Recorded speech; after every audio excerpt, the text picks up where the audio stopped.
आप सबको जय मसीह की Bible stories Hindi YouTube channel पर आप सबका स्वागत है। आज मैं आपको आपके कुछ सवालों के जवाब देना चाहती हूँ जो आपने हमसे कमेंट बॉक्स में पूछे थे। आशा करती हूँ कि हमारे द्वारा दिए गए जवाबों में आपको आपके सवालों का हल मिल जाएगा। इससे पहले प्रियो कि हम वीडियो को शुरू करें, आप हमारे Bible stories Hindi YouTube channel को सब्सक्राइब करना और बेल आइकन को दबाना ना भूलिएगा। तो आइए प्रियो हम इस वीडियो को शुरू करते हैं। प्रियो, सबसे पहला सवाल जो हमसे कई लोगों ने पूछा था वह यह है कि क्या हमें हमसे बड़े बुजुर्गों के या किसी पास्टर, प्रचारक या भविष्यवक्ता के पैर छूना चाहिए या नहीं। तो मैं आपको बताना चाहती हूँ प्रियो कि हमारी भारतीय संस्कृति में किसी के पैर छूना आदर, सम्मान और संस्कार की बात मानी जाती है। एक तरह से अपने से बड़ों के पैर छूना मतलब उनको आदर देना है और इसका प्रचलन सबसे ज्यादा गैर मसीही धर्म में है।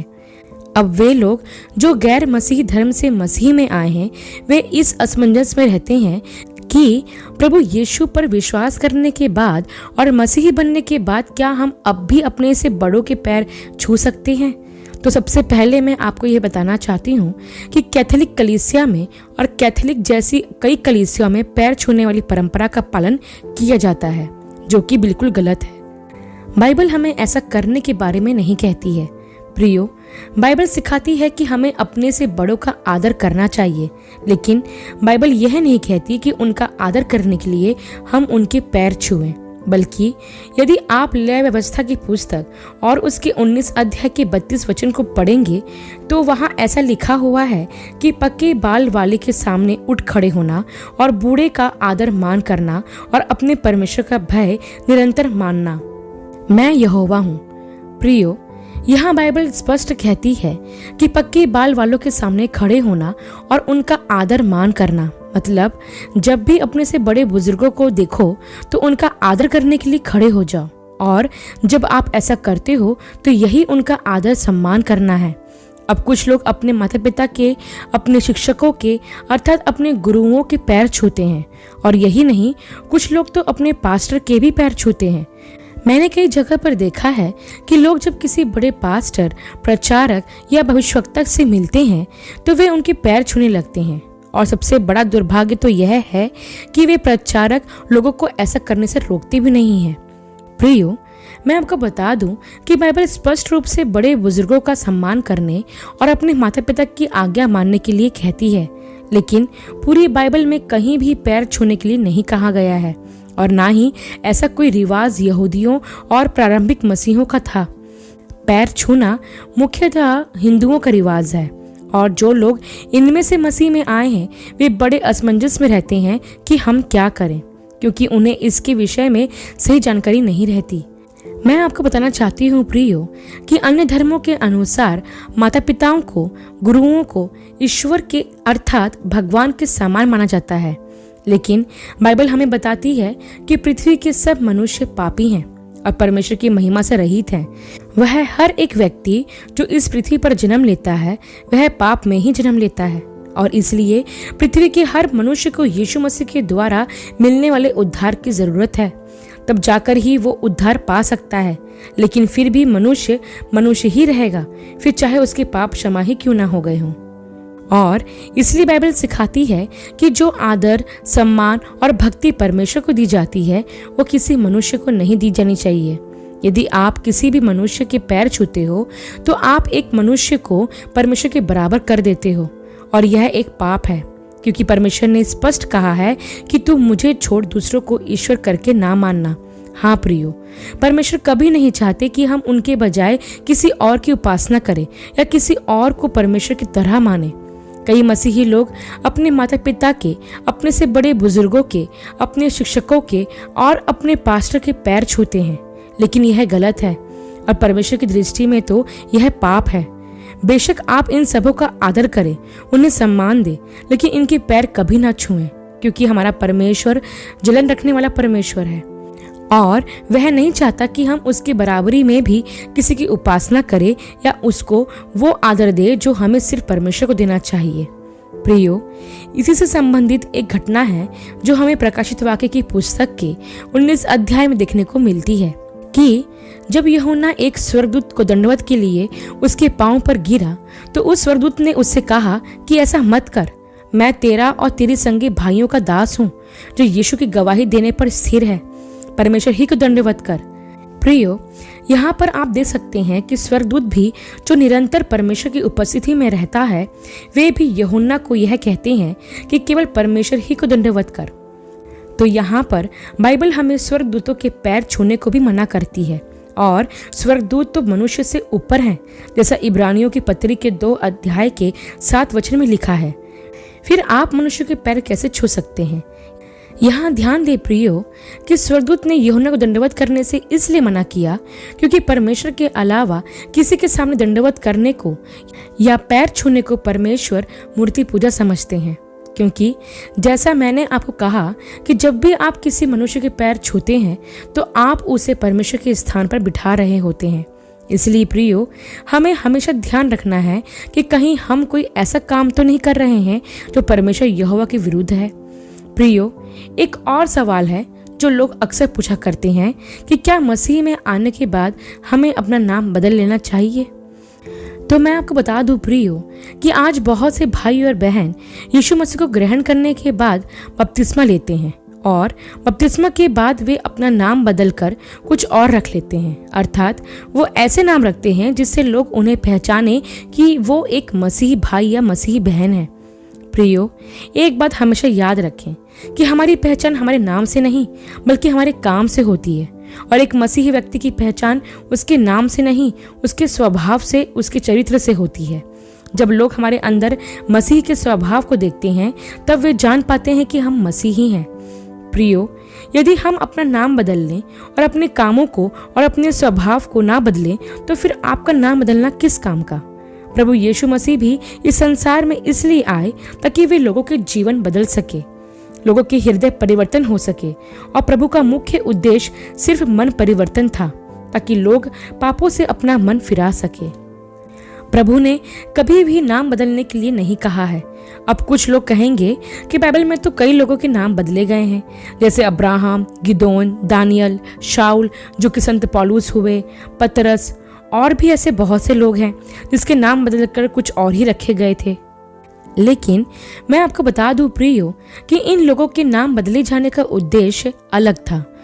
कुछ के नाम परमेश्वर के द्वारा बदले गए, जैसे अब्राम से अब्राहम, याकूब से इज़राइल और शमौन से पतरस, तथा कुछ नाम मनुष्य के द्वारा बदले गए, जैसे दानियल का नाम बेलतशस्सर, यूसुफ का सापनत पानहे आदि।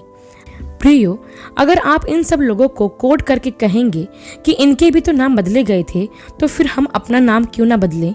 तो प्रियो, मैं आपसे कहना चाहती हूँ कि आपका नाम ही आपकी पहचान है और आपकी गवाही भी। आप खुद सोचिए, यदि आप अपना नाम बदलकर जॉन, थॉमस या और कुछ रख लेते हैं तो फिर क्या आप लोगों को यह बता पाएंगे कि आप अन्य जाति से मसीह में आए हैं? जब आप अपने बदले हुए नाम से लोगों को अपना परिचय देंगे तो वो तो यही समझेंगे कि आप एक मसीही हैं, फिर आपकी गवाही में कोई दम नहीं रहेगा।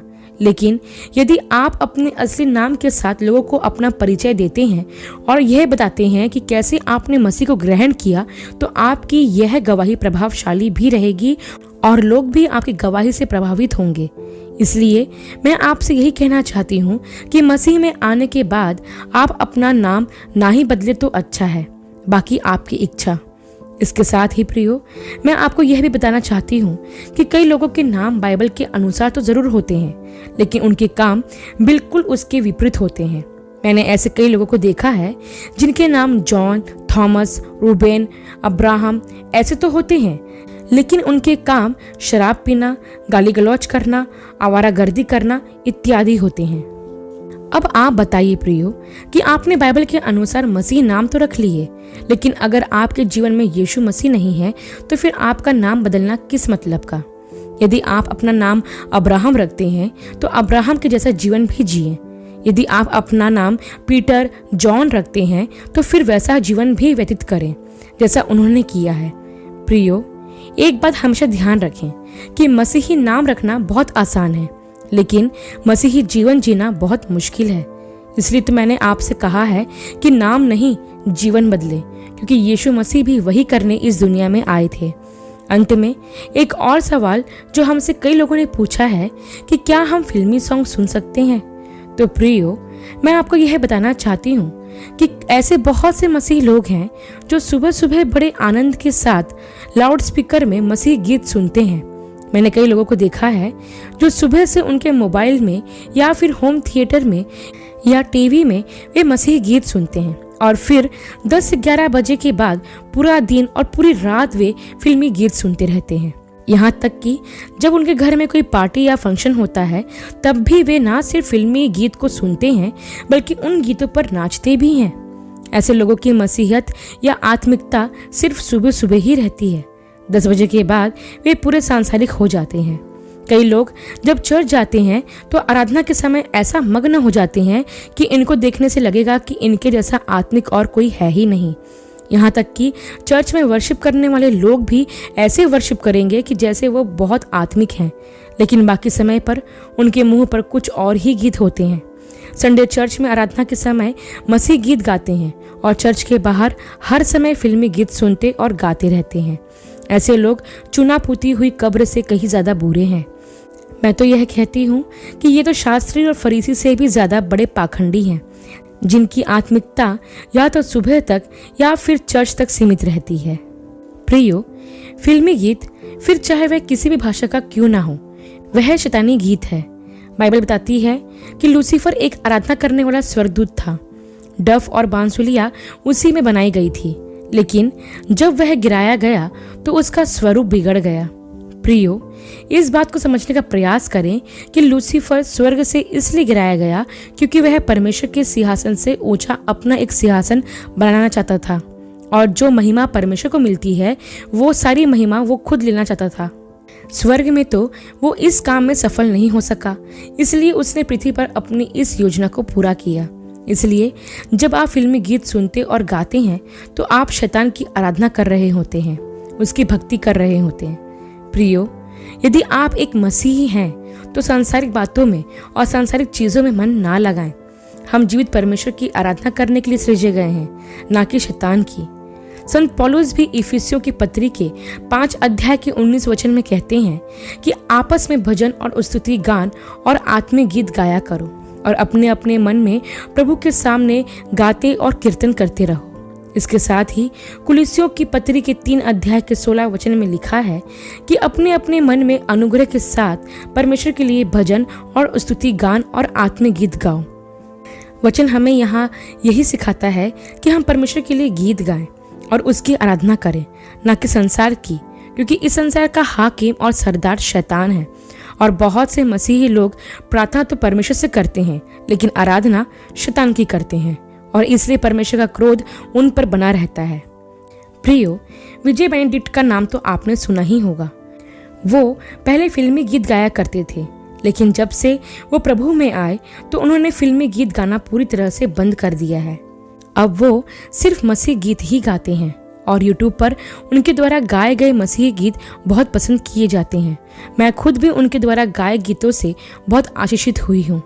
प्रियो, यदि आप सच में परमेश्वर से प्रेम करते हैं और यदि आप सच्चे मसीही हैं तो आप सांसारिक गीत ना कभी सुनोगे और ना ही कभी गाओगे। यदि नहीं तो फिर आप भी सिर्फ नामधारी और पाखंडी मसीही हैं और कुछ नहीं। प्रियो, एक बात मैं आपको बता देती हूँ कि सारे फिल्मी सॉन्ग सुनने और गाने वाले लोग आपको नरक में मिलेंगे। यदि आप नरक की भयानक पीड़ा से बचना चाहते हैं तो आज से और अभी से फिल्मी या सांसारिक गीत सुनना बंद कर दें और जीवित परमेश्वर की भक्ति में उसके भजन गाएं। आशा करती हूँ प्रियो कि इन सवालों के जवाब से आपको अपने उत्तर मिल गए होंगे। यदि आपके मन में और भी कोई सवाल हो तो आप हमसे पूछ सकते हैं। अगली वीडियो में एक नए विषय के साथ आप सबसे फिर मुलाकात होगी। तब तक के लिए आप सबको जय मसीह की।